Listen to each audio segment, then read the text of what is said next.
Hi guys, welcome to solution. তো তোমার নাম বলে দাও। রিক্সি। আজকে কি হবে? হেয়ার কাটিং হবে। কি কাটিং? বেবি কাট। তো চলুন দেখি বেবি কাট কি করে করা যায় দেখে নিন, আর কতটা কি করতে পারি দেখি। কি নাম বললে? ও বলেছে আইব্রোর ওপরে থাকবে। এটা কি হবে?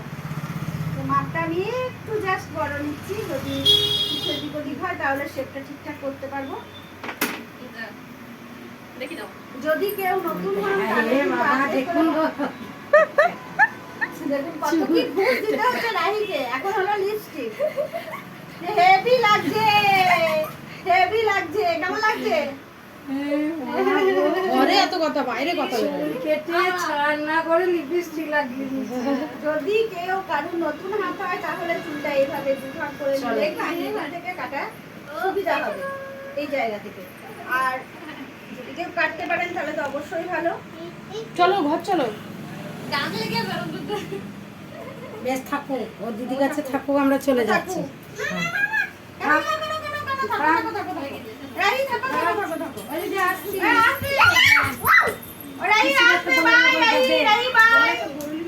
আচ্ছা পিসিদের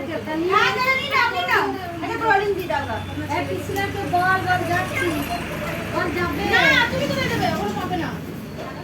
ওই তো, ওই তো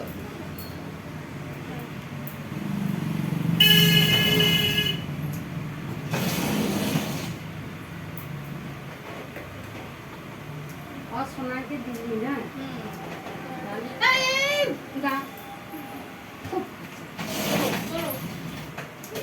বল বল বাড়ি যাচ্ছি, বল যাবে আমাদের বাড়ি, বল আমাদের বাড়ি যাবে সবাই।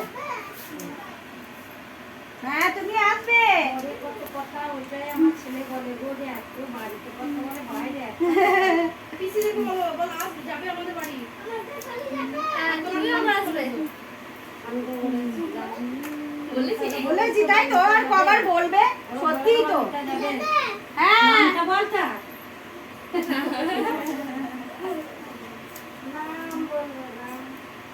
এটা আমার খুব ভাগ্যের ব্যাপার। আমাদের এখানে কিন্তু সব বাচ্চারা আমাকে নিতে বলে, একদম মানে ভীষণ কপালের জোর। এত মিষ্টি করে ডাকে না, কত একটু ছোট করবো তাই তো। রাহি বাই। কি বললো? আমি সাথে ভুলে যাচ্ছিলাম। টাটা। লিপস্টিক চাকে নাকি?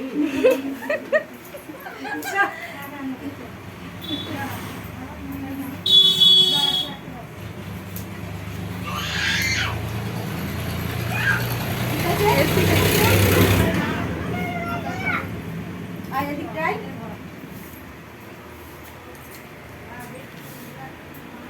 খুব একটা ছোট করতে চাইছে না, তাহলে এখান থেকে দেখা।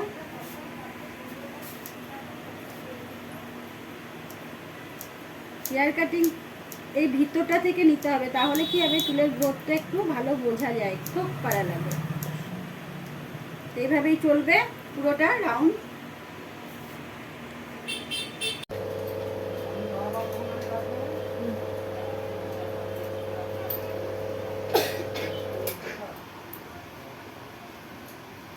তো ফাইনাল হেয়ার নিয়ে চলে এসেছি। নাম বলে দাও তোমার, আমি তো খালি ভুলে যাচ্ছি। রিক্সি দাস। রিক্সি দাস। তো অবশ্যই বলবেন কমেন্ট করে ওকে কেমন লাগছে হেয়ার কাটিংয়ে। চাইনিজ কাট কেটেছে, খুব মিষ্টি মিষ্টি মিষ্টি মেয়ে একটা আমাদের। অবশ্যই কমেন্ট করে বলবেন ওকে কেমন লাগলো। তোমার কেমন লাগলো চুলটা কেটে? পছন্দ হয়েছে? পছন্দ হয়েছে, খুব মিষ্টি। তো বাই করে দাও।